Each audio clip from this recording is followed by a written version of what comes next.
Hello friends, मैं श्री मनीष कोठारी आप सबका फिर से एक बार स्वागत करता हूं पार्ट 2 के अंदर, जो कि है चैप्टर 4 इन्वेंटरीज का।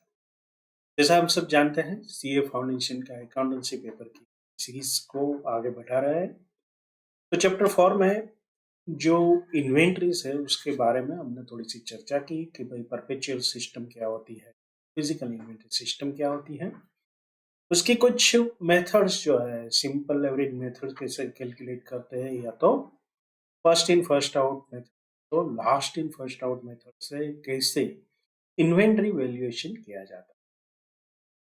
तो अभी हम आगे बढ़ रहे हैं एक और मेथड को समझने के लिए, जिसका नाम है वेटेड एवरेज मेथड। अब वेटेड एवरेज नाम ही बताता है कि ये जो भी सिस्टम है उसमें एवरेज की बात हो रही है, लेकिन वेटेड शब्द में कैसे कैलकुलेशन करना, कि जैसे इन्वेंट्री हम परचेज करते हैं उसके आधार पर हम हर बार उसकी वैल्यू को वेट के आधार पर हम इसका हर बार एवरेज निकालते चलेंगे और प्राइस को डिफाइन करते चलेंगे। Simple average price does not consider quantities purchased in various lots. However, it is more logical to compute weighted average price using the quantities purchased in a lot as weights. मतलब कि भाई हम weight assign करेंगे, पहली बार 100 quantities ली है, 800 quantities ली है, या तो 500 क्वांटिटी ली है, उसके आधार पर हम आगे बढ़ेंगे। Under weighted average price method, cost of the goods available for sale during the period is aggregated and then divided by number of units available for sale during the period to calculate weighted average price per unit. मतलब कि cost of goods जो हमने cell किया है, cost of goods sold, उसको calculate कैसे करेंगे, सभी को एग्रीगेट करके। लेकिन एग्रीगेट कैसे करना है, वेटेड एवरेज करके। So this is the formula: weighted average price per unit equal to total cost of the goods available for sale during the period divided by total number of the units available for sale during the period. अब closing inventory क्या रहेगी, is equal to number of the units in inventory multiply weighted average price per unit.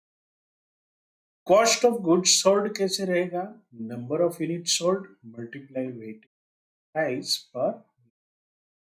अब ये निकालना कैसे है, उसके लिए हम आगे देखते हैं।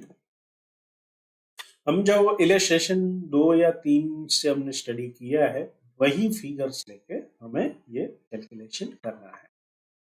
On the basis of the data given in illustration 2 and 3, calculate the weighted average price and also the value of closing inventory by a weighted average price method. Now, how to calculate it? Okay, तो चलिए चलते हैं। A new average rate would be calculated on receiving a fresh consignment. मतलब जो भी average price रहेगा, इस example में देखिए 900 यूनिट दिसंबर को हमने परचेज किया था, तो एक ही चीज है, तो इसकी कॉपी जो रहेगी वो क्या रहेगी, प्राइस 50 रुपीज। जैसे ही दिसंबर 5 को आप इश्यू करते हो, तो उसकी क्वांटिटी में वो कौन से प्राइस से इश्यू होगी, ये 50 रुपीज। लेकिन जब नहीं आएगी, रिशिफ्ट करेंगे 10 तारीख को 400 पीस को, तो ये वेटेड एवरेज प्राइस चेंज होगा। ओके, तो स्टार्ट करते हैं। पहली तारीख जो है हमारी कौन सी है, 4 तारीख हमने रिशिफ्ट किया है।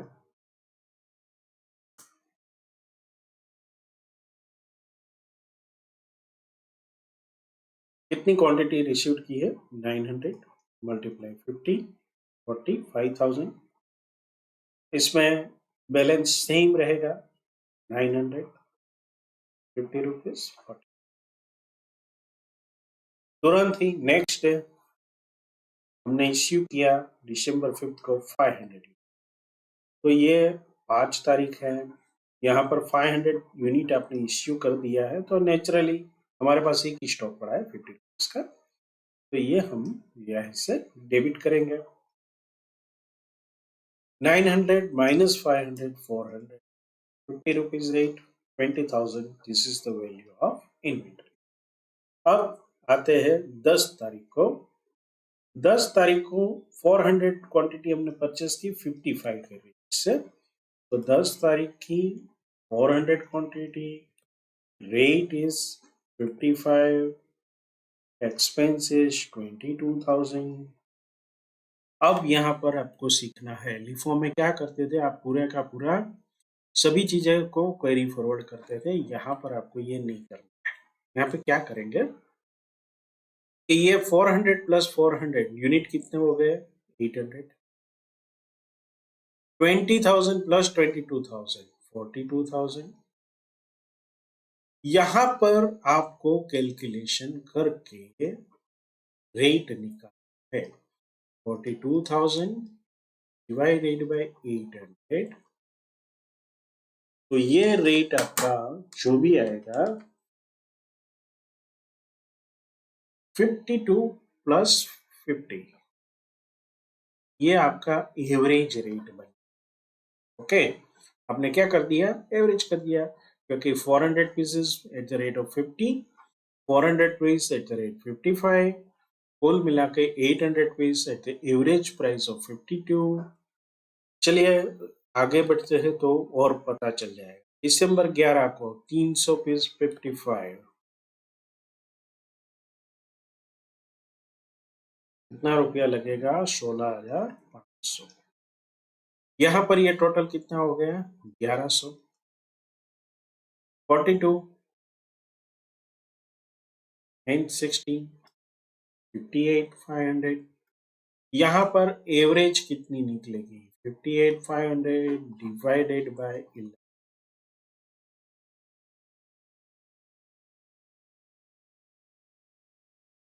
It is 53.18। So it is a very simple। दिसंबर 19 को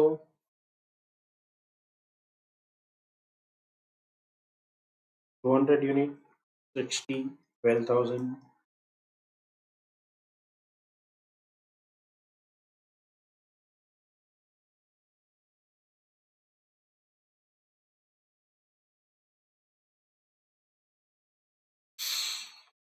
Seven zero 500 multiply 13,000, that is 54.23।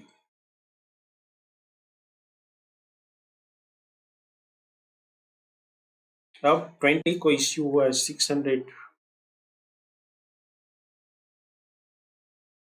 Rate यहां से पिकअप करना है 54.23।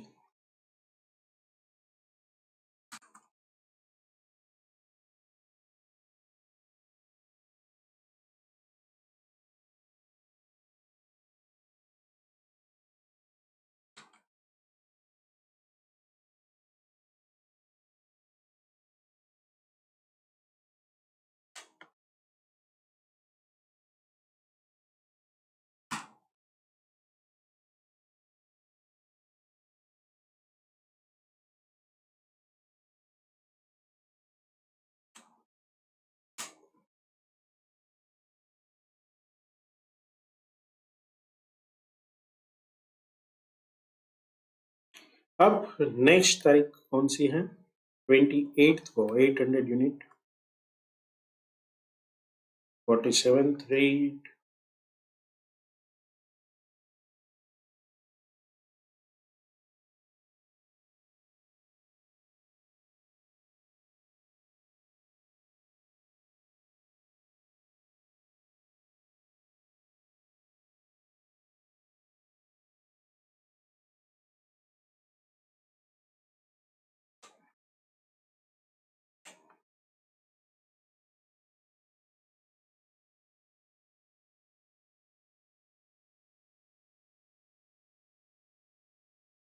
ट्वेंटी नाइन्थ को 500 यूनिट इश्यू हुआ, रेट यहाँ से पिकअप करना है 50 रुपीज 37 पैसे।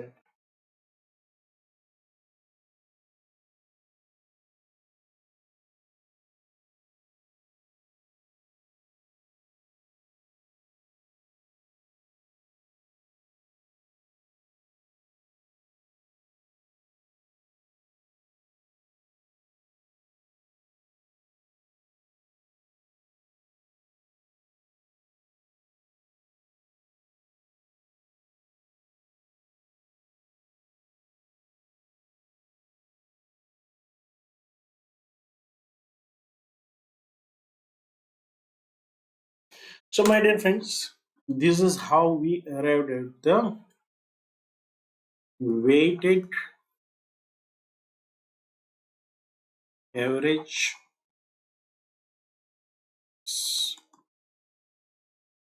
जब भी इश्यू होता है रेट यहाँ से पिकअप करना है बैलेंस में से। जब भी नई क्वांटिटी इश्यू होती है हमें एवरेज लेनी है, हर बार एवरेज लेते जाएंगे तो ऑन द स्पॉट पता चलेगा कि किस तरह से ये काम हो। अब ये आईसीआई का प्रेजेंटेशन है, same as we have done. 1-2 रुपए का फर्क रहेगा राउंडिंग ऑफ से। Perpetual and periodic inventory system and average method of cost of inventory, इसको थोड़ा सा हम समझ लेते।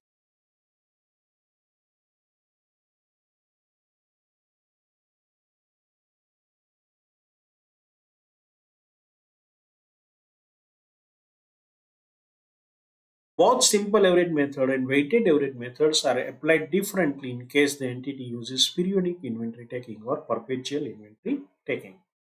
तो पीरियोडिक होगा या तो परपेचुअल होगा, उसके आधार पर यह अलग अलग तरीके से इस्तेमाल होती है। In case of periodic inventory taking, inventory available for sale during the period is considered together and an average rate is computed and closing inventory is used, valued using the rate. हम वैसे जैसे हमने simple average निकाला था same way ये निकलेगा। In case of perpetual inventory records, average rate of inventory is computed on each new purchase and next issue is recorded using the new average. मतलब अभी हमने जो एग्जांपल किया ये वाला, दैट इज द परपेचुअल। अगर सिंपल एवरेज लेते हो तो क्या करेंगे, बहुत ही सिंपल है। ये कुल मिलाकर कितनी वैल्यू का परचेज आया divided by number of units, तो ये 5119 के आधार पर आपको हर एक बार रेट लेना है। लेकिन ये कब संभव है, जब आप पीरियडिकली ये करते हो तब। जैसे कि एक महीने में जितना परचेस हुआ उसका आपने एवरेज निकाल दिया, तो यहाँ पर क्लोजिंग स्टॉक कौन से रेट पे निकलेगा, 51.19 पर यूनिट। सो 1000 रुपीज के लिए 51,190।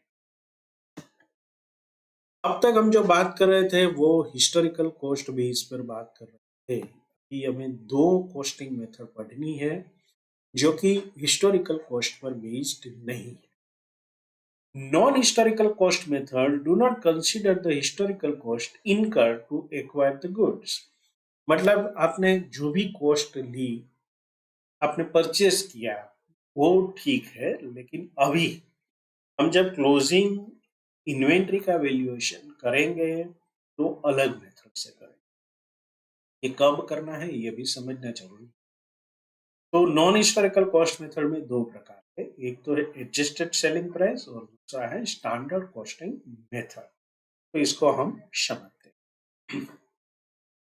एडजस्टेड सेलिंग प्राइस मेथड क्या है। कभी कभी क्या होता है कि इन्वेंट्री में बहुत ढेर सारी चीजें, तो हर एक मान लो कोई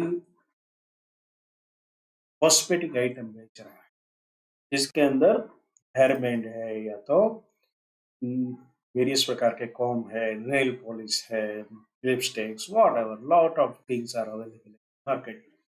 अब सबका वैल्यूएशन कैसे निकालते हैं, तो इट्स वेरी डिफिकल्ट। इसके लिए ये एडजस्टेड सेलिंग कैसे वो देखते हैं। This method is also called retail inventory method. It is used widely in retail business or in a business where the inventory comprises of the items, the individual cost of which are not readily ascertainable. The use of this method is appropriate for measuring inventories of large numbers of rapidly changing items that have similar margins and for which it is impracticable to use other costs. तो सबसे महत्वपूर्ण चीज क्या है, impracticability. The cost of the inventory is determined by reducing from the sales value of the inventory an appropriate percentage of the gross margin.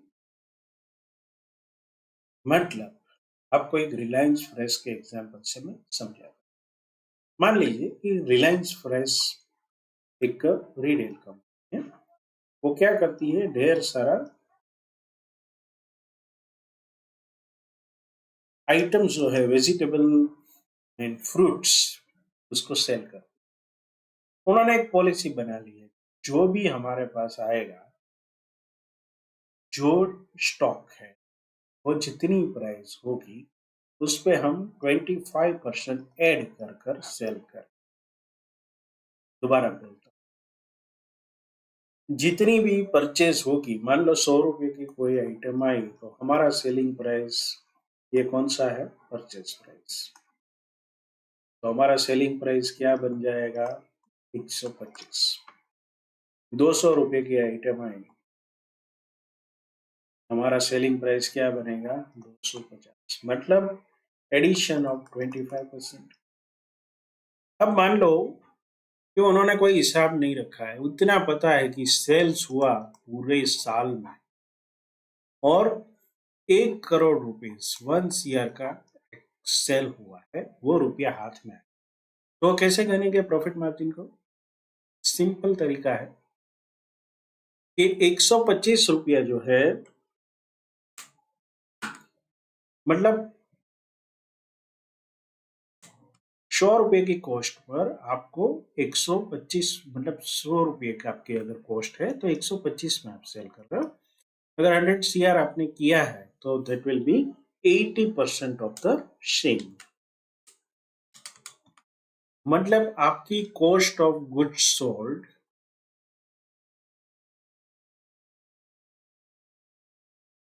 80 lakh रुपए, तो 0.8 CR। आप पूछेंगे ये कैसे आया, इसमें कोई रोक कुछ नहीं है। 1 CR मल्टीप्लाई बाय, ये कितना है प्रॉफिट मार्जिन, 25%, तो 125। ये कुल मिलाकर कितना है, 125% है, तो 100% that will be the cost of goods sold. आप इसको मल्टीप्लाई करोगे तो आपको 80 लैक्स या तो जवाब मिल जाएगा, 0.80 CR। अब इसको करना क्या है, तो मान लो कि उनके पास स्टॉक पड़ा है, उसने परचेज किया था, वो फिगर तो पता होगा, इसमें 80 लाख की परचेज के बजाय 1 करोड़ का परचेज किया था, तो 1 करोड़ का परचेज में से 80 लाख का सेल हुआ है, तो कितना इन्वेंट्री बचा होगा, फर्स्ट 20 lakhs का। This is how the inventory can be measured as per the adjusted cost price. Okay? इसका एग्जाम्पल करेंगे तो और क्लियर होगा, लेकिन ये this is the basic. The cost of inventory is determined by reducing from the sales value of the inventory an appropriate percentage of the gross margin. The percentage used take into consideration inventory which has been marked below its original selling price. An average percentage for each retail department is often used. मतलब rate जो होगा profit margin का, तो वो हर एक department के लिए अलग होगा। मान लो फ्रूट में 40% लगाते हैं, वेजिटेबल्स में 25%, अगर ग्रोसरी बेच रहे हैं छोटी छोटी तो उसमें 15%, like that. The calculation of the estimated gross margin of profit may be made for individual items of or groups of the items or by department as may be appropriate to the circumstances। या तो department के लिए पूरा study करे, मतलब हिसाब रखेंगे, या तो ग्रुप ऑफ आइटम। चलिए ये इलिस्ट्रेशन नंबर 6 को देखते हैं। Messrs. X, Y, and G are in retail business. Following information are obtained from the records for the year ended 31st March 2022. Goods received from the supplier, subject to trade discount and taxes. Mind well, जब भी ऐसी चीज आए तो alert हो जाना है। ICI अपने फ्रेम किए हुए क्वेश्चन में एक शब्द भी एक्स्ट्रा नहीं देता, तो अगर ऐसी चीज आती है subject to trade discount and taxes, तो समझ लेना इसका एडजस्टमेंट कहीं ना कहीं होगा। ट्रेड डिस्काउंट कितना है, 3%, जीएसटी 11%, तो इसका मतलब क्या है कि ये जो मिला हमें पैसा, इसमें हमें क्या करना पड़ेगा, 3% ट्रेड डिस्काउंट हम डेबिट करें और इसमें 11% जीएसटी हम ऐड करें। पैकेजिंग एंड ट्रांसपोर्ट चार्जेस तो ये क्या होता है, कॉस्ट में ऐड होता है। पैकेजिंग एंड ट्रांसपोर्ट चार्जेस हो गया। सेल्स ड्यूरिंग द ईयर, ये दूसरा हिस्सा बन जाएगा हमारे 22,45,500। Sales price of the closing inventory, ये भी निकाल के दे दी है, तो हमें ये पता चल जाएगा कि इसमें कितना इन्होंने मार्जिन रखा। Find out the non historical cost of the inventory using adjusted selling price method. तो चलिए इसके आधार पर हम सोल्व करना इसको शुरू करें। ओके फ्रेंड्स, लास्ट लाइन को एक बार फिर से पढ़ें। Find out the non historical cost of inventories using adjusted selling price method. पूछा क्या गया है, इन्वेंट्री की वैल्यू हमें क्या दिया गया है, सम में sales price of the closing inventory दी गई है 2,30,000, तो ये दी गई है, तो इसका कॉस्ट ऑफ गुड्स सोल्ड कितना है ये अगर पता चलता है, ये कैसे पता चलेगा, तो बाकी के जो फिगर्स है उससे इतना पता चलेगा कि यहाँ पर प्रॉफिट मार्जिन कितना है। तो हमें दो टास्क करनी पड़ेगी। पहले तो हमें ये ढूंढना होगा कि कॉस्ट ऑफ परचेज क्या है। कॉस्ट ऑफ परचेज के बाद सेल्स दिया है, तो सेल्स में से हम उसको माइनस करेंगे, तो हमें पता चलेगा कि इसमें ग्रॉस प्रॉफिट कितना। ग्रॉस प्रॉफिट के आधार पर हम क्या करेंगे, ग्रॉस मार्जिन निकालेंगे, और फिर उस ग्रॉस मार्जिन को सेल्स प्राइस पर जब अप्लाई करेंगे तो हमारा आंसर आएगा। तो दिखने में एकदम छोटा सा दिखने वाला ये क्वेश्चन 3 पार्ट में सोल्व होगा। सबसे पहले कैलकुलेशन करते हैं, कॉस्ट ऑफ परचेज को कैसे तय किया जाए।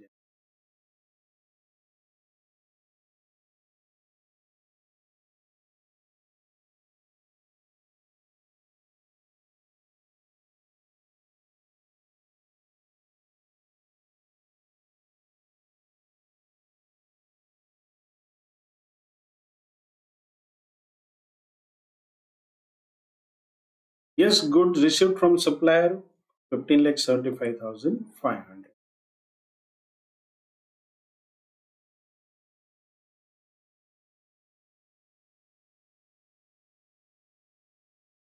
इसमें 3% trade discount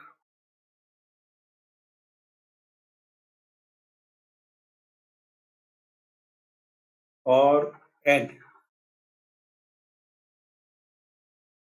11% GST. My dear friends, GST is calculated after deduction of trade discount.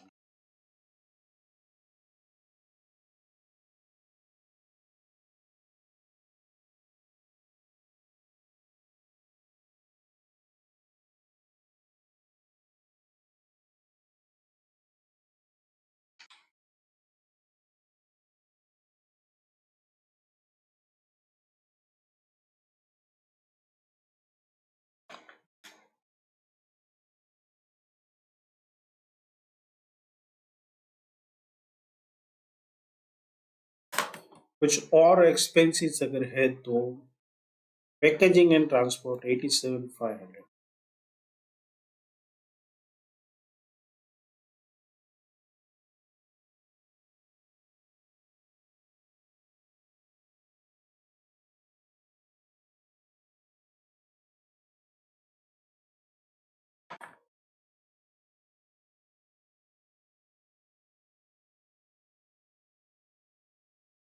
तो ये हमारा कौन सा मतलब फिगर निकला, कॉस्ट ऑफ परचेज का। तो अब दूसरा फिगर जो हमें निकलना है वो निकालना है ग्रॉस मार्जिन का। कैसे निकलेंगे, तो शेल कितना हुआ,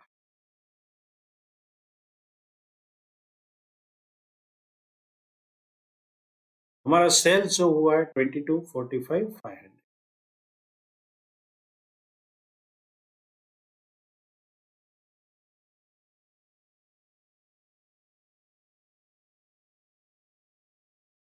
एक और हमें पता है कि हमारे पास जो इन्वेंट्री पड़ी है उसकी वैल्यू कितनी है, 230।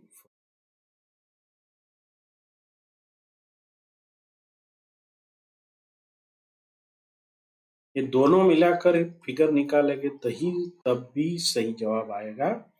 अगर ये फिगर नहीं लिया तो आपका प्रॉफिट मार्जिन गलत निकला।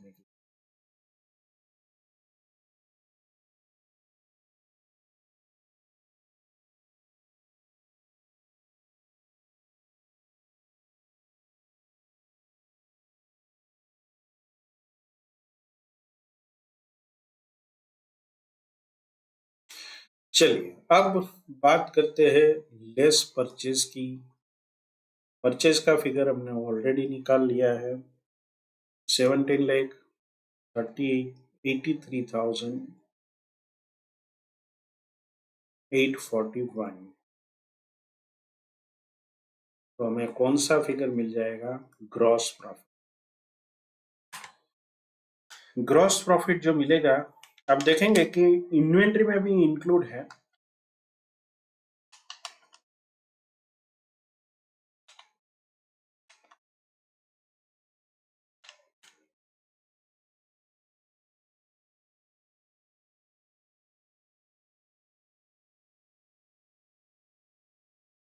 इसको हम डिवाइड करेंगे इतनी अमाउंट से,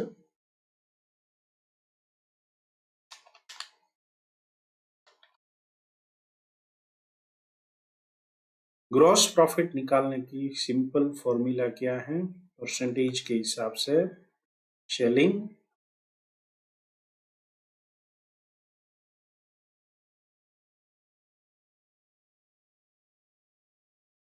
प्रॉफिट डिवाइडेड बाय सेल्स।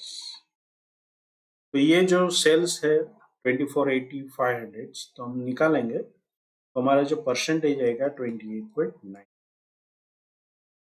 अभी हमारा एक और पहलू बाकी है और वो है इन्वेंटरी वैल्यूएशन का। अब मामला इजी हो गया है, हमें सेलिंग प्राइस दी गई है, selling price of closing inventory 2,33,000। इनमें 28% जो प्रॉफिट मार्जिन शामिल है।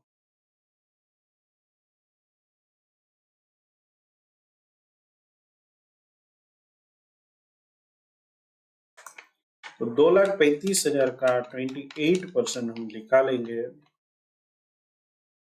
तो वो हो जाएगा 66,012। इसको 2,35,000 में से माइनस करेंगे, आपके पास बचेगा 168,988। This is the value of the inventory. इस प्रकार से आप एडजस्टेड प्राइस लेके इन्वेंट्री का वैल्यूएशन कर सकते हैं।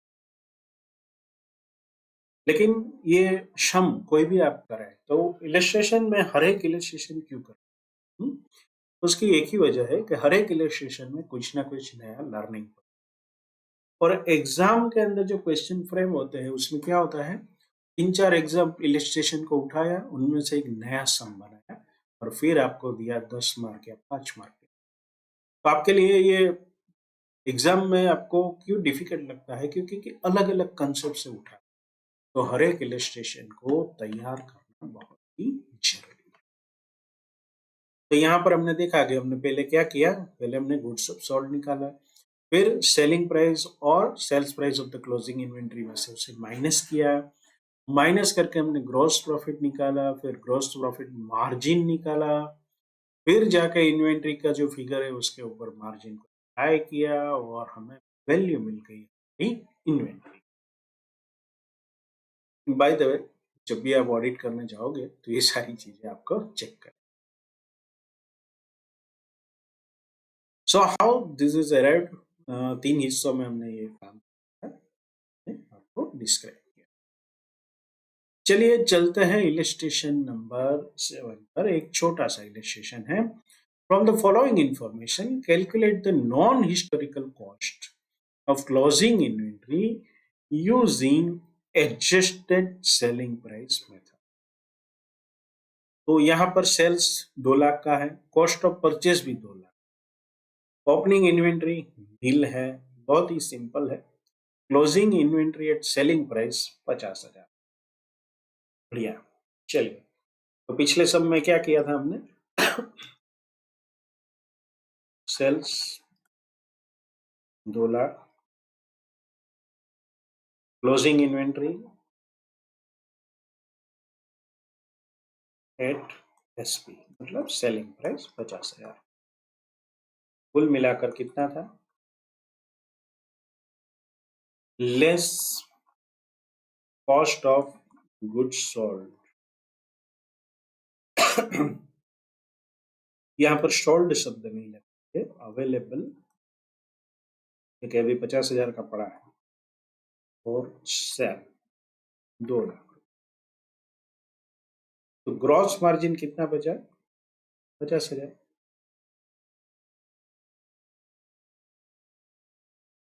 अभी ये जो है ग्रॉस मार्जिन का रेट कितना?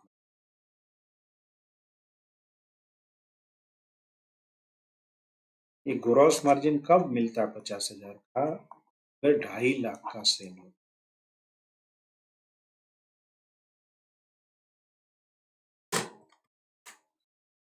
तो ये 20% है। तो क्लोजिंग इन्वेंट्री कितनी की है? 50,000 की सेलिंग प्राइस पर। उसका हम 20% 50,000 में से माइनस करें तो ये आ जाएगा 40,000। या तो इसको 80% डायरेक्ट ले सकते हो, 50,000 का 80% जो है that is the actual value, या तो इस तरह से भी कर सकते हो। तो this was a simple illustration, लेकिन वो सारे चीजों के कंसेप्ट हमने ऐड यहाँ पर यूज किए हैं, तभी जाके ये आंसर।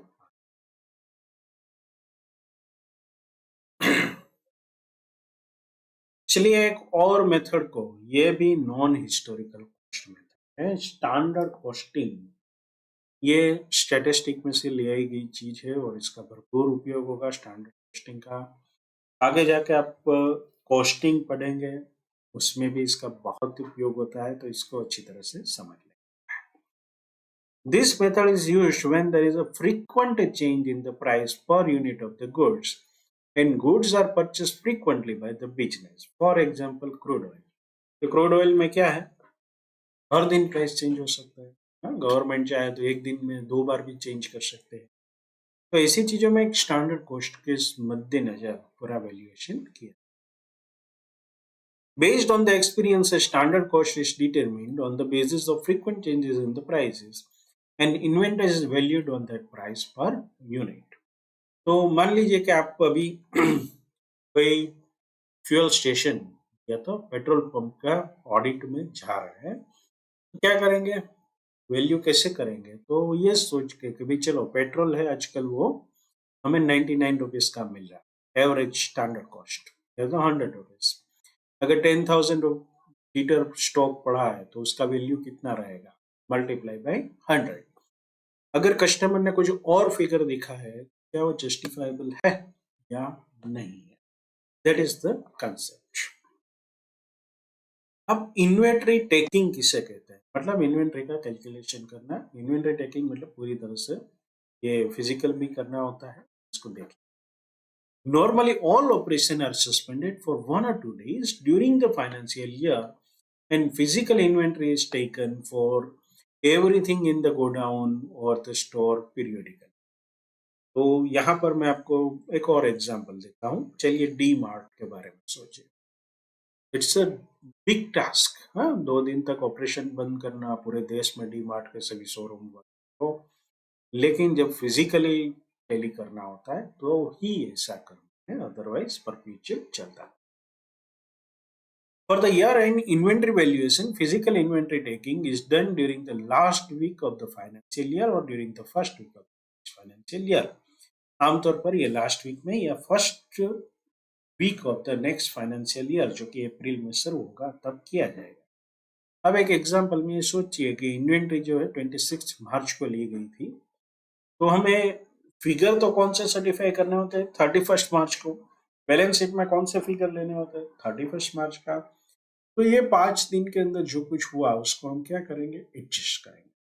एडजस्ट कैसे करेंगे? जो भी परचेज वगैरह है ये और सेल वगैरह है उसके फिगर्स को हम प्लस माइनस करके एडजस्ट करते हैं। It is carried out a few days later or sometimes even a few days earlier. The actual value of the inventory must be so adjusted as to relate it to the end of the year concerned. यहाँ पर एक example दिया गया है. All the good must be on the basis of the cost or NRV whichever is lower. ये तो sentence जो है वो हमें स्वर्ण अक्षर से लिख लेना है हमारी नोटबुक के अंदर. All good must be on the basis of cost or NRV. Suppose a firm that closes its book on 31st December. तो उन्होंने 31st दिसंबर को बुक क्लोज की थी. इन्वेंट्री कितने की है? Inventory taking on the 7 Jan was 7,85,000. During the period January 1st to 7, purchases were 1.53 lakhs and sales 2.50 lakhs. The markup being 25% of cost. ये कौन से पर मार्कअप गिना जाएगा? सेल्स के ऊपर. The inventory on 31st December would be, तो पहले तो जब इन्वेंट्री ली तो क्या था? 7,80,000. कब ली गई? January 7. इनके दिनों में जो परचेज हुआ था वो भी तो इन्वेंट्री में पड़ा होगा तो उसको लेस कर दिया. तो ये जब लेस कर दिया तो ये 632. अब सेल कितने का? तो वो इन्वेंट्री हाथ से चली गई, लेकिन वो जो सेल्स की अमाउंट आई है उतनी रकम की इन्वेंट्री नहीं जाती है. उतनी रकम का क्या जाता है? उसमें प्रॉफिट, ग्रॉस मार्जिन सम्मिलित रहता है, यानी कि एडेड होता है. तो ये इसको माइनस करते हैं. तो 2,50,000 मल्टीप्लाई बाय 100 डिवाइडेड बाय, क्योंकि मार्कअप कितना है? मार्कअप का मतलब क्या है? कॉस्ट प्राइस पर आप अपना प्रॉफिट मार्जिन जो लगाते हो 100 रुपए कॉस्ट है. अगर 125 में सेल करते हो तो मार्कअप कितना हुआ? 55 रुपीज. परसेंटेज के हिसाब से 25%. तो 632 उसमें आपने कॉस्ट ऑफ गुड्स सोल्ड से ऐड किया, ये ऐड होगा 2 लाख रुपया. तो इन्वेंट्री की जो वैल्यू है, वैल्यूएशन कौन सी दिन की मिली? Is 31st December. That will be 832,000.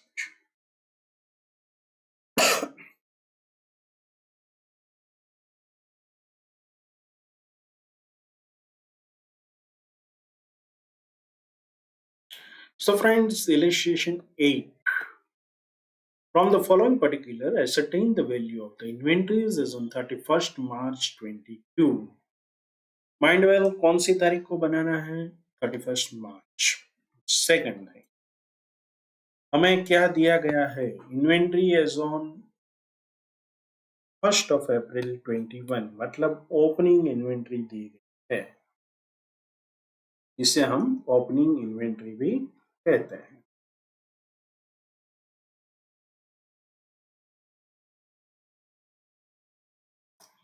Purchases 7,62,500. Manufacturing 1,50,000. Manufacturing लिखा है तो इन्वेंट्री का भाग बनेगा. Selling expense no. Administrative expense no. Financial charge no. तो यहां पर 3 चीजें ऐसी दी हैं जो कि हमें हमारा नॉलेज टेस्ट करेगी कि हम कॉस्ट के बारे में क्या जानते हैं. तो जब इन्वेंट्री की हम कॉस्ट ऑफ परचेज लेते हैं तो ये तीनों चीजों का समावेश नहीं होता. सेल्स का फिगर दिया है तो उसका मतलब क्या है कि हमें प्रॉफिट मार्जिन निकालना होगा और उसके आधार पर हम आगे बढ़ेंगे. At the time of valuing inventory as on 31st March 21, a sum of rupees 17,500 was written off on a particular item which was originally purchased for 50,000 and was sold during the year for rupees 40. देखिए, इसको हम कुछ इस तरह से समझेंगे कि ये जो हमारा ओपनिंग है उसमें 50,000 की एक आइटम थी जिसमें 17,500 राइट ऑफ कर। राइट ऑफ मतलब क्या है कि हम ये पैसा हमें लॉस होता है। मान लो कोई चीज की वैल्यू है वो खराब हो गई, उसका पार्ट या कुछ आधा हिस्सा, तो इतनी अमाउंट का वो खराब हुआ हिस्सा को राइट ऑफ बोलते हैं। 50,000 की मान लो ग्रोसरी ली थी, उसमें से 17,500 की खराब हो गई, तो क्या करेंगे? तो बाकी जो रकम बची वो कितनी हुई? 37,500 will be less from the opening balance. Okay, दूसरा यहाँ पर फिगर दिया है कि उसको बेचा तो 45,000 रुपया में सेल्स में इनकम हुई। तो जब भी आप सेल्स का फिगर लिखो तो उनमें से ये 45,000 आपको माइनस कर देना। क्यों कर देना है? क्योंकि ये एबनॉर्मल आइटम के फंड है।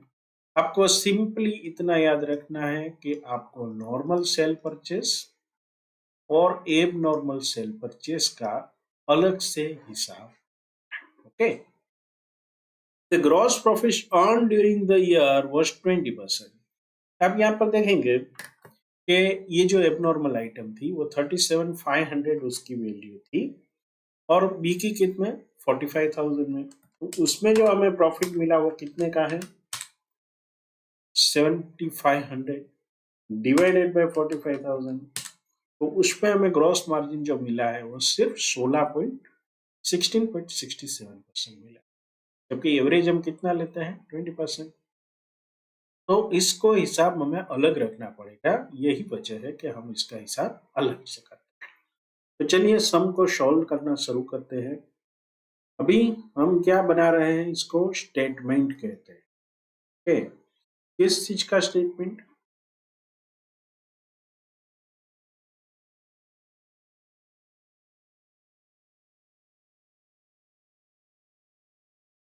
कौन सी तारीख को बना रहे हैं? 31 मार्च। ये सब लिखना एग्जाम में बहुत ही आवश्यक है। उससे दो चीज होगी, एग्जामिनर को पता चलेगा कि आप अप टू डेट काम करते हो। दूसरी चीज है आपको खुद को पता चलेगा कि मुझे सारी कार्यवाही 22 को करनी। Okay, so let's start. पहले वाले इन्वेंट्री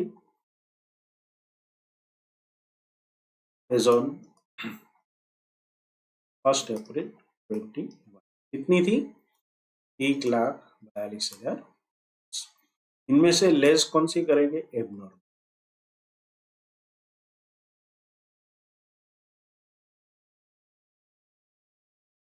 उसकी क्या डेबिट करेंगे? Book value. कितनी अमाउंट होगी? 50,000 माइनस 17,500। ये राइट ऑफ का फिगर है, मतलब खराब हो गई चीज है। तो ये आपके पास बचा 32। तो आपका ओपनिंग इन्वेंट्री अब क्या बन गया? नॉर्मल के लिए 1,10,000। अब परचेज आपको ऐड करना है इसमें। पूरे साल के दौरान कितना परचेज हुआ है? 7,62,500।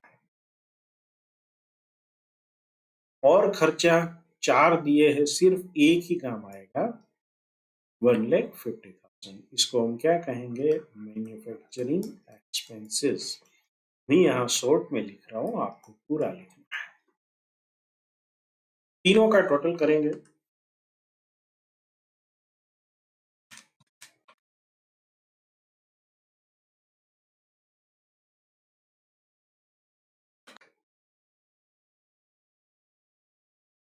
₹10,22,000 less cost of goods sold. तो उसमें ये जो आया हमारा कॉस्ट, उनमें से हम पहले तो normal sales, sales as per book कितना था? 12,45,000। उनमें से हम लेस करेंगे cell of abnormal.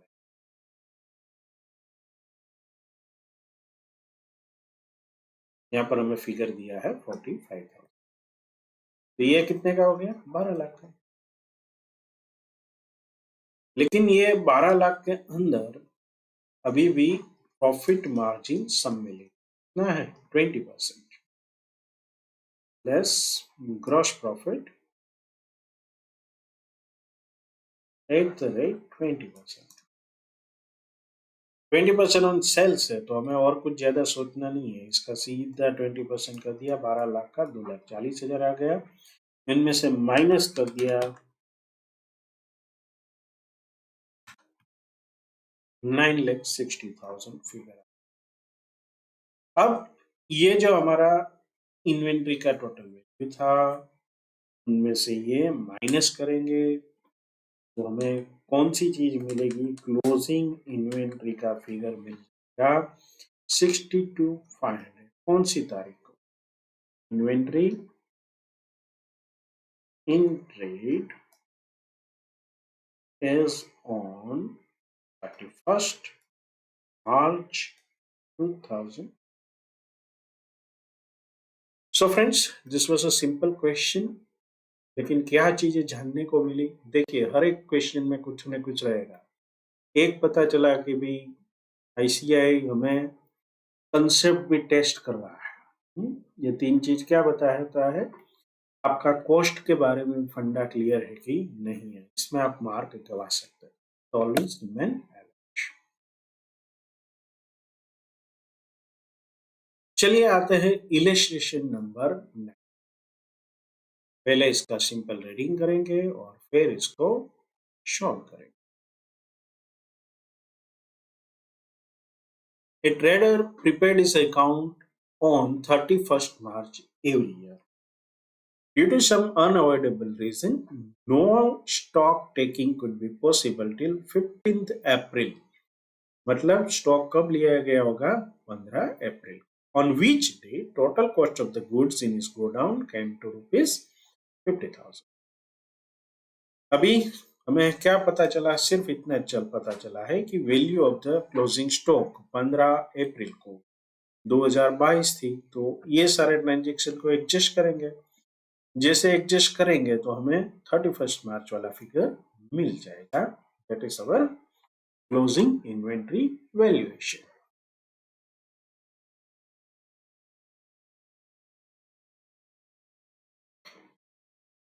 Purchase rupees 5,034 including cash purchase. My dear friend, यहाँ पर हमें इंस्टीट्यूट ने कैश परचेज के फिगर्स जो है वो अलग दिए हैं। हमें उसका कोई फर्क नहीं पड़ता है हमने कैश से परचेज किया हो क्रेडिट से, लेकिन ये फर्क कब पड़ेगा? अगर कहीं भी क्वेश्चन में दिया हो कैश के बारे में तो ओके, तो यहाँ पर हमें कुछ ज्यादा सोचना नहीं है।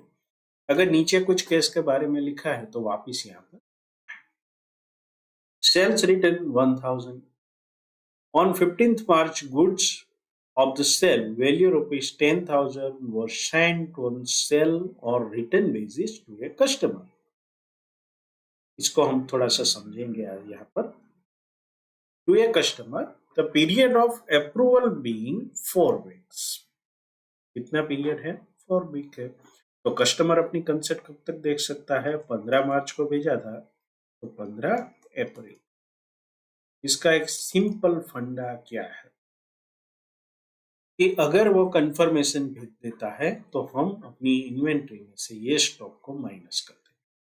अगर वो कंफर्मेशन नहीं भेजता है, अप्रूवल सेल्स मतलब रिटर्न नहीं करता है, तो हमें इसको मान लेंगे कि भाई ये जो है वो मतलब सेल ऑफ नहीं हुआ है। तो क्या करें? अगर उसी के पास पड़ा है तो that will be part of our inventory, not his. इसको आपको ध्यान। अगर उसका अप्रूवल नहीं आया 31st मार्च को, तो हमें क्या उस दिन 31st मार्च की ट्रीटमेंट क्या होगी? That will be part of our inventory. अब उसको जो हमने भेजा होगा उसमें हमने कुछ ना कुछ प्रॉफिट मार्जिन अगर ऐड भी किया तो उसको एडजस्ट करना। क्लियर? तो ये सेल और रिटर्न बेसिस पर है। या तो वो सेल करेगा या रिटर्न करेगा, तो जब तक कंफर्म नहीं होता है हम उसको सेल्स कंसीडर नहीं करते। दैट इज द सिंपल फंडा। He returned 40% of the goods on 10th April। उसका मतलब क्या है? 60% भेज दिया। Approving the rest मतलब 60% का अप्रूवल दे दिया। The customer was billed on 16th April। मतलब इसका बिलिंग कब हुआ? 16th अप्रैल को, लेकिन ये 10th अप्रैल को ही उसने 40% गुड्स जो है वो रिटर्न कर दिया। तो ये 10th अप्रैल को था, हमने वैल्यूएशन कब किया था? 15 अप्रैल को। सो ये इसमें part of this will be the our inventory taking. अब सेल्स है 41,000, रिटर्न है 1,000, तो इसको हमें लिखते समय क्या ध्यान में रखना है? 41,000 minus 1,000 equal to 40। Trader has also received, यहाँ पर रिसीव्ड है, वहां पे भेजा गया था, goods costing 8,000 in March for sale on consignment basis. 20% of the good has been sold, मतलब 1,600 रुपये by 31st March, another 50% by 15th पर। मतलब कुल मिलाकर कितना स्टॉक बेचा गया? 70%। बाकी कितना बचा? 30%। तो वो 30% किसका हिस्सा होगा? Of course, unsold stock will be part of the inventory। तो इसको 8,000 का 30% यानी 2,400 रुपये। Goods are sold by the trader at a profit of 20% on sales, मतलब सेल्स के ऊपर 20%। You are required to ascertain the value of the inventory on 31st March।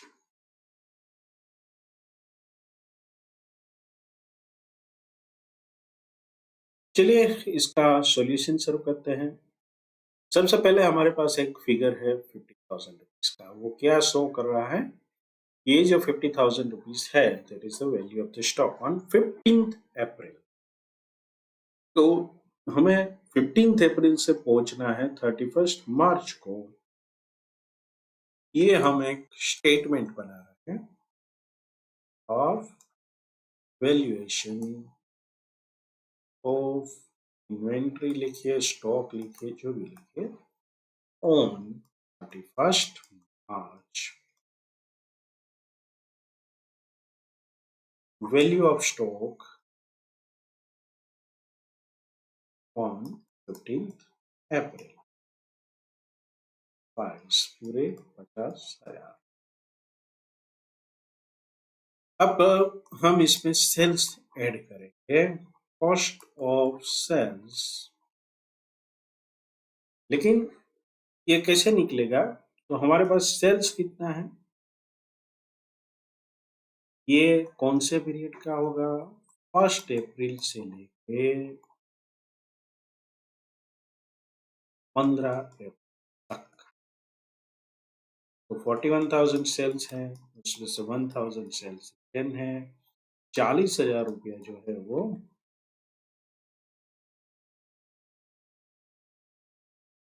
Figure पर। अब इसमें से लेस करेंगे ग्रॉस मार्जिन को, तभी जाके हमें पता चलेगा कि कॉस्ट ऑफ गुड्स सोल्ड कितना है।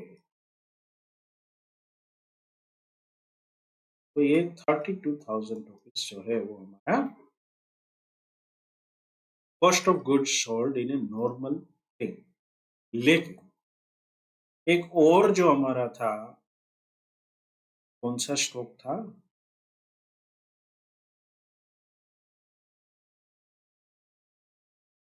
अप्रूवल बेस पर हमने कितना बेचा है? Value of 10,000 were sent on sales or return basis to customer. The period of the approval being 4 weeks. We retain 40% of the goods. In the rest, approving the rest. तो उन्होंने rest मतलब कितना के अप्रूवल किया? Cost of goods sold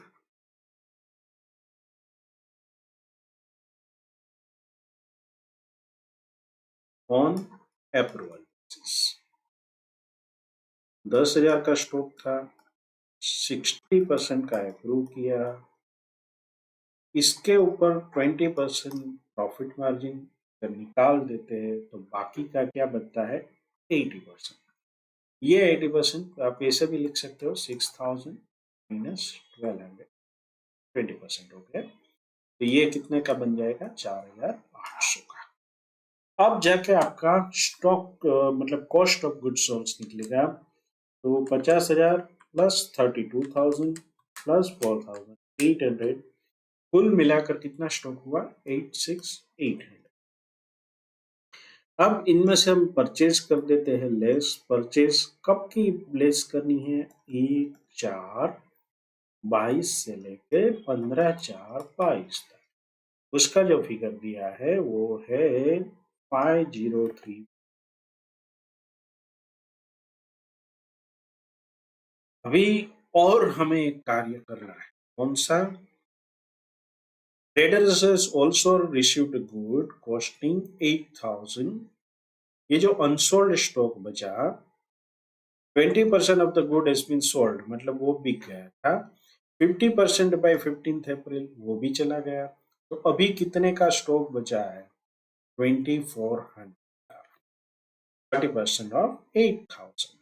तो ये हमें unsold stock out of goods, इसको क्यों लेस कर रहे हैं, व्हाट इज द रेशनल। इसका एक ही रेशनल है कि ये हमारा नहीं है।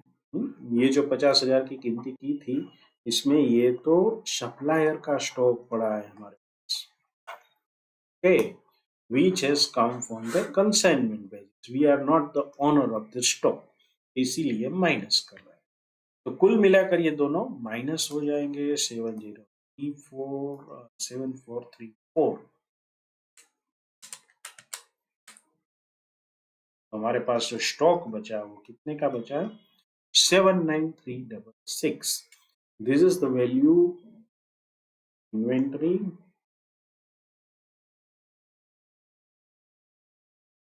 as on 31st March। My dear friends, ये सारे सम जब हम करते हैं, एक टाइमलाइन होती है। ये 31st मार्च है, ये 15 अप्रैल है, हमें फिगर दिया था यहाँ का, उसके बाद हमने ट्रांजैक्शन को प्लस माइनस वगैरह करके हम यहाँ पर पहुंचे हैं। ये टाइमलाइन दिमाग में रखनी है, कभी भी सम आप सॉल्व कर, ओके। तो चलिए चलते हैं आगे और देखते हैं कि अभी और कितने इलस्ट्रेशन है। इलस्ट्रेशन नंबर 10, ये काफी कुछ लिखा हुआ है यहाँ पर, लेकिन जब आप सॉल्व करने जाओगे तो ये सिंपल बनता जाएगा। Inventory taking for the year ended 31st March was completed by 10th अप्रैल। तो तुरंत पता चल गया कि ये कब का है, 10 अप्रैल।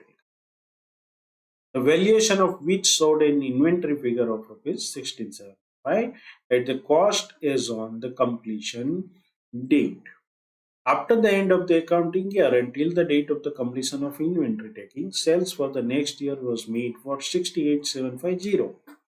अब ये कितने का सेल हुआ है, 68 से। Profit margin being 33% on the cost. इसको समझ लेते हैं। अगर कॉस्ट जो है, इसका कैलकुलेशन मैं आपको बता देता हूं। कॉस्ट मान लीजिए 100 रुपये, इसके ऊपर आप मार्जिन कितना लगाते हैं, 33। तो एसपी क्या बन जाएगी, 133.30। अगर एसपी 133.33 है तो कॉस्ट प्राइस 100 रुपया है। अगर मेरा सेलिंग प्राइस 68,750 है तो मुझे कितने रुपए का गोल्ड इसमें गुड्स लगा होगा, तो 68 750 divided by 133.33 multiplied by 100। तो हमारा जो स्टॉक सेल हुआ होगा कितने रुपए का आता है? 51,564 आता है। मैं राउंड कर देता हूँ, 51,560। तो इसमें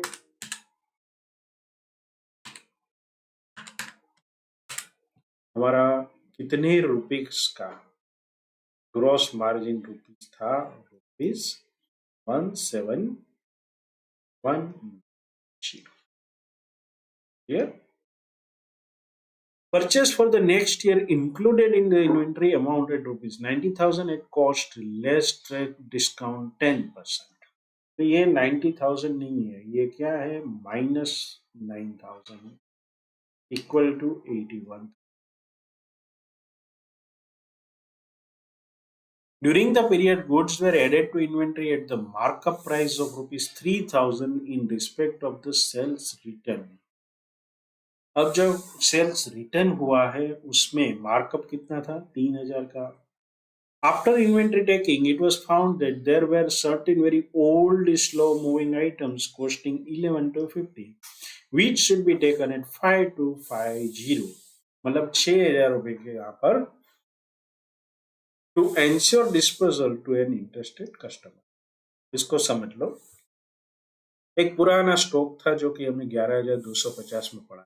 क्या हुआ कि उसकी अभी इतनी डिमांड नहीं है, तो हमें इसकी वैल्यू क्या लगानी थी? वैल्यू तो क्या, जो कस्टमर मांगेगा। तो कस्टमर ने कहा कि मैं इसका 5,250 रुपया ही दूंगा, तो उसका मतलब क्या हुआ? आपको 6,000 रुपये का लॉस हुआ। ओके, तो that is the loss of on account of old stock। Due to a heavy flood, certain goods costing 15,500 were received from the supplier beyond the delivery date of the customer। As a result, the customer refused to take delivery and net realizable value of the goods was estimated to the 12,500। मतलब customer को हमने stock भेजा, उसने लेने से मना कर दिया, लेकिन रास्ते में फ्लड आया था तो स्टॉक की वैल्यू भी कम हो गई। अब उसकी वैल्यू कितनी है? 12,500। Compute the value of the inventory for inclusion in the final account for the year of ended 31st March 2022। तो चलिए हम सॉल्विंग को शुरू करते हैं।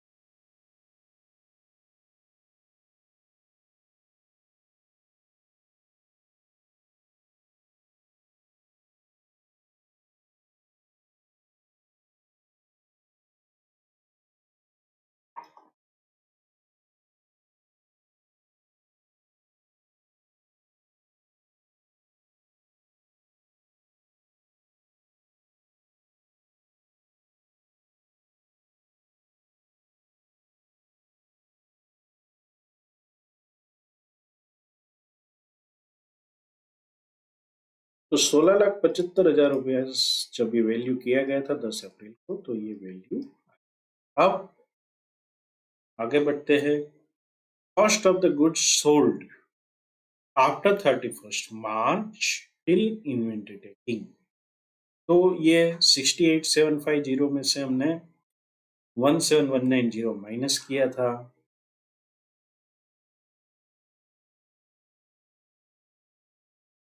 68,750 17,190, तो ये कितने का हुआ था? 51,560 का। Purchase for the next year included the inventory amounted 90,000। तो ये परचेज जो है वो लेस करेंगे, इसमें 10% डिस्काउंट है, तो ये 90,000 माइनस 9,000 81,000 जो होगा वो लेस हो जाएगा।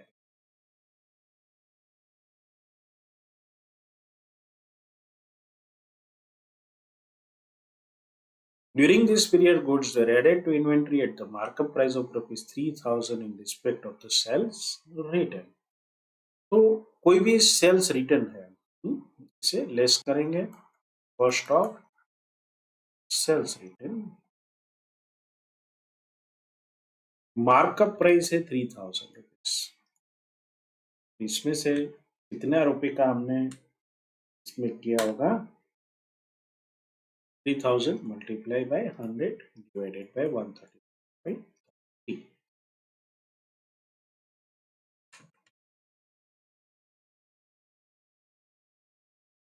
तो ये 2,250 रुपया का स्लो मूविंग स्टॉक, ये भी loss on slow moving stock 11,250 minus 5,250 6,000 की अच्छा। अब ये 15,500 वाला जो स्टॉक था उसमें 12,500 मिल रहा है लास्ट आइटम, तो ये जो लेस करेंगे उससे reduction in value,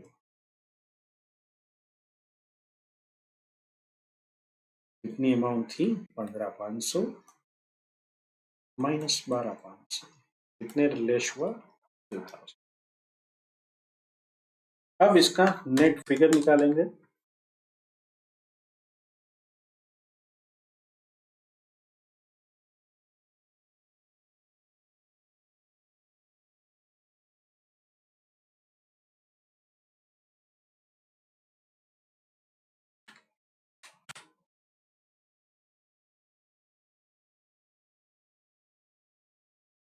this is the value of inventory on 1st March. So friends आगे बढ़ते हैं, ये आईसीआई का प्रेजेंटेशन है, इसमें एक और चीज लिखी है नॉट प्रॉफिट मार्जिन अगर 33% है, जैसे हमने निकाला था, कैसे निकाला था कि प्रॉफिट मार्जिन 100 रुपीज कॉस्ट है और 33% आप इसको ऐड करते हो तो आपका एसपी कितना हो जाएगा 130.3। अभी आप इसको प्रॉफिट मार्जिन निकालते हो तो कैसे निकालो, इसका प्रॉफिट मार्जिन कैसे निकलेगा, that will be the 25 rupees. कैसे,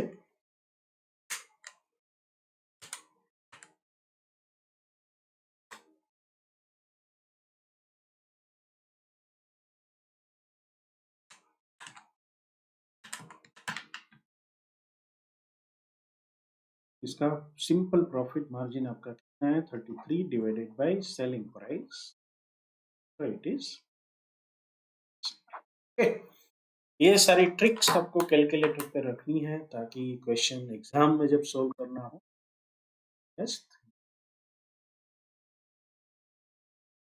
the following are the details of a spare part of Shriram Mills. Okay, तो उसमें ओपनिंग इन्वेंटरी दी गई है हमें, फिर परचेसेस दिया गया है, इश्यूड फॉर कंजम्पशन 50 यूनिट्स दिया है, उसके बाद परचेज और कंजम्पशन। तो find out the value of the inventory as on 31st March 22 if the company follows the first in first out disease। तो चलिए यहाँ पर फीफो मेथड करनी है, तो शॉलिन शुरू करते हैं, ये हमारा लिफो पे बजाय क्या हो जाएगा,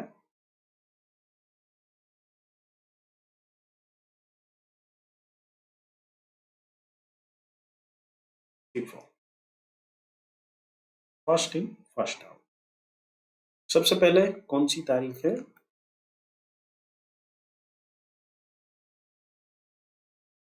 ओपनिंग इन्वेंट्री है तो सीधा बैलेंस आएगा और वो नील है। चलिए,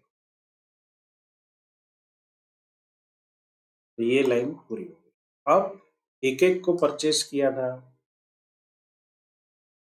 show unit 30 per unit, purchase यानी रिसिप्ट, 100 यूनिट 33,000 रुपीज। बैलेंस क्या बन जाएगा? 133,000। 15 को इश्यू किया 50 यूनिट को, तो ये 15 तारीख को ले लेते हैं। 50 यूनिट हमने इश्यू किए, कितने रुपए की प्राइस है हमारी? 30 रुपीज की। ये 1500 रुपये बच कितने गए? 50। Price will be same 1500। 1-2 को परचेज हुआ 200 यूनिट को,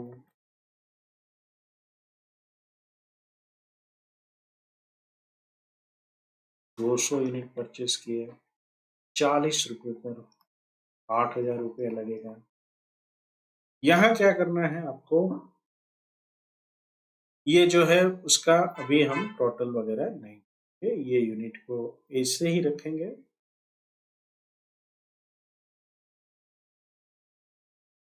यू वांट इट? तो ये हमारा ब्लॉक जो है वो नेक्स्ट आइटम के लिए। अब 15/2 को हमने कंज्यूम किया, कितना रुपया है? 100 यूनिट्स को, तो ये इश्यू हुआ 100 रुपीज का। कौन सी मेथड है? First in first out. आपके पास कितने यूनिट पड़े थे? 50 यूनिट पड़े थे, तो ये 50 यूनिट जो है वो आप दो हिस्सों में लो, तो 50 और दूसरा 50। एक 30 रुपीज वाला है, 40 रुपीज वाला है। इसकी वैल्यू कैसे बनेगी? 1500। इसकी कितनी बनेगी? अब आप इसको क्या करना है कि आपके पास कुल मिलाकर बचा कितना? तो 40 रुपीज वाला देखिए, ये पूरा वाइप ऑफ हो गया 50 यूनिट। इनमें से 50 गया, तो 150 वाला आपके पास पड़ा है 40 रुपये का, और इसकी वैल्यू आपकी कितनी बन जाएगी? 6,000। 15/2 के बाद 20/2 को 100 यूनिट इश्यू हुआ। ये पूरा आपके पास स्टॉक है 100 इश्यू, 40 रुपीज वाला है, 4,000 रुपया। यहाँ पर कितना बच जाएगा? 50 एट द रेट 40, ये 2000। So value of inventory is 2000 rupees. 50 units, rate 40 is 2000. So this is how you can understand. So it was a very easy sum.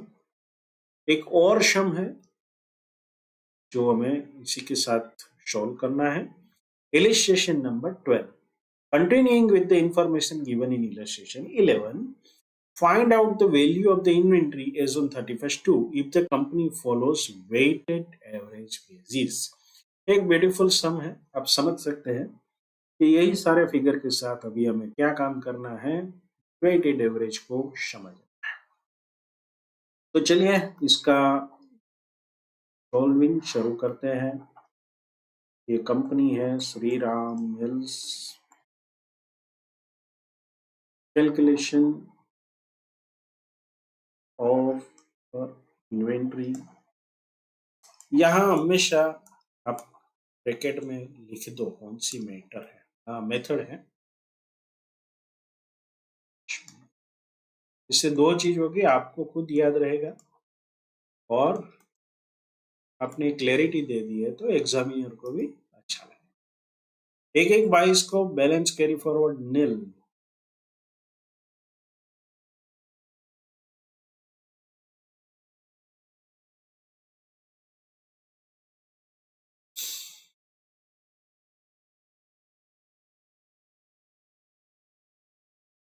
एक एक 22 को purchase 100 unit 30 per unit.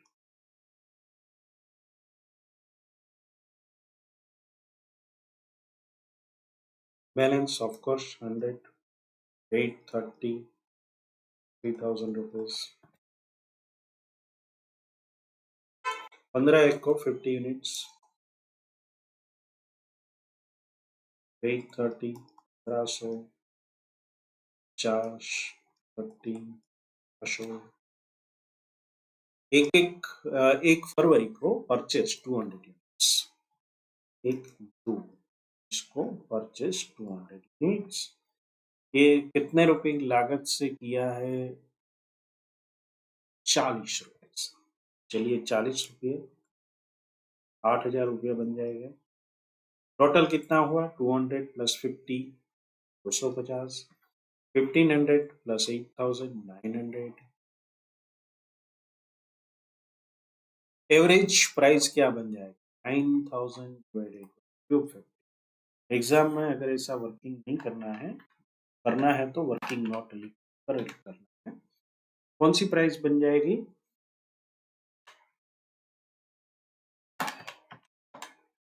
38 rupees. चलिए अब आगे बढ़ते हैं। 15/2 को इश्यू हुआ शो यूनिट।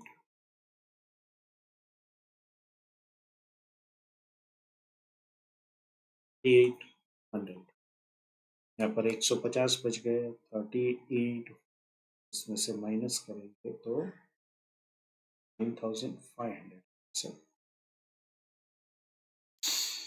तो ये 5,700। इसके बाद 20/2 को 100 units, rate will be same, amount will be same। 50 unit बच जाएगा यहाँ पे 38 and 1,900। So value of the inventory is 1,900। unit number of unit 50। Okay, तो आप देख सकते हैं दोनों में फर्क क्या हुआ। क्या फर्क आया दोनों में कि हमने जब पहले सोल्व किया था तो फीफो मेथड था और फीफो मेथड पे 2,000 रुपीज इन्वेंट्री कॉस्टिंग आती थी, जबकि वही हम वेटेड एवरेज पे जाते हैं तो हमारे पास 1,900 मतलब 100 रुपीज का कुल मिलाकर फर्क आया। Okay, so how this both the illustration are solved. ये दोनों का presentation as per the ICAI है और ये दोनों की वैल्यू है। यस माय डियर फ्रेंड्स, अब हम आगे बढ़ते हैं।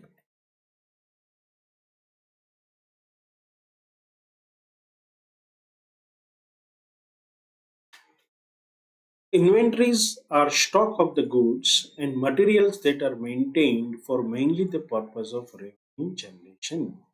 तो ये स्टेटमेंट सही है क्योंकि it is always meant for the day to day transaction. Second, building is considered inventory in a construction business. बिल्कुल सही जवाब है, ट्रू है। For others it is a fixed asset but in the case of construction business it is an inventory. Third one, inventory is valued as carrying cost less percentage decreases. False. It is always valued as cost or net realizable value, whichever is less. Fourth one. Management is daily information about the quantity and valuation of the closing stock under physical inventory system। ये गलत जवाब है। Physical जो होता है वो periodical होता है, so it may be a quarter और 6 मंथ और ईयर। ये परपेचुअल की बात है तो ये फॉल्स है। Fifth, periodic inventory system is more suitable for small enterprise. Yes, क्योंकि इसमें खर्चा कम होता है और बेनिफिट भी इतना कोई ज्यादा फर्क नहीं। Sixth one, when closing inventory is overstated, net income for the accounting period will be understated। When closing inventory is overstated, the net income for the accounting period will be understated। ये false है, it may और may not. तो यहां पर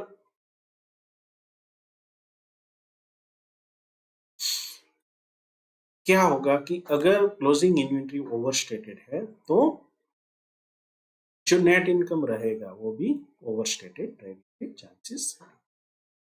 seventh one, closing inventory equal to opening inventory plus purchases plus direct expenses plus cost of goods sold. यहां पर क्या गड़बड़ है वो आपको समझना है। ये पहले तो गलत है, ठीक है। क्लोजिंग स्टॉक क्या होता है कि कॉस्ट ऑफ गुड्स सोल्ड होता है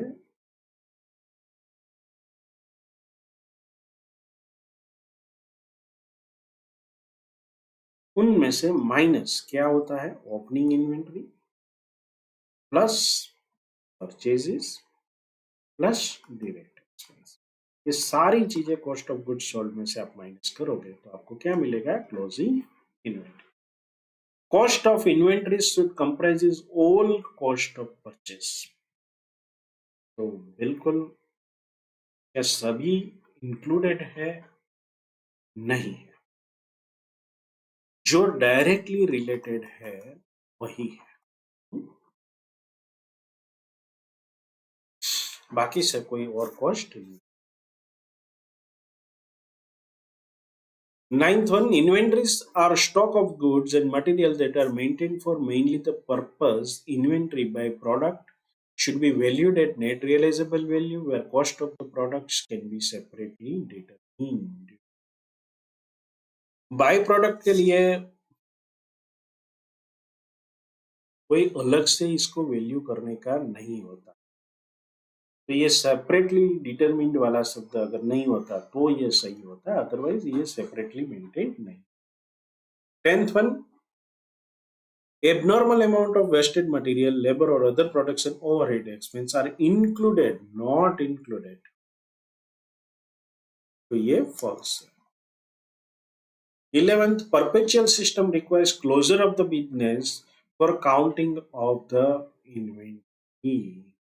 तो perpetual system में ये नहीं होता है, ये पर फिजिकल इन्वेंट्री का जो है वो आपका पीरियोडिकल में होता है, तो ये फॉल्स है। 12th one, periodic inventory system is a method of ascertaining inventory by taking an actual physical count। बिल्कुल सही है। The value of the closing inventory and the simple average price method is realistic as compared to the LIFO। तो ऐसा सही है क्योंकि LIFO से ये ज्यादा रियलिस्टिक होता है। The value of the stock is shown on the asset side of the balance sheet as fixed asset। ये यहाँ पर गलत होता है, ये करंट एसेट होता है। क्या होता है, ये करंट एसेट होता है, तो यहाँ पर ये फॉल्स है, इज अ करंट एसेट।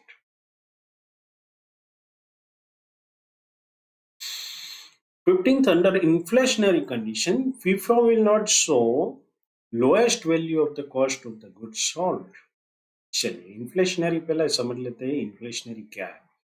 मतलब प्राइस राइज होता ही रहता है, तो first in first out will not show lowest value of the cost of the goods sold, तो ये फॉल्स रहेगा।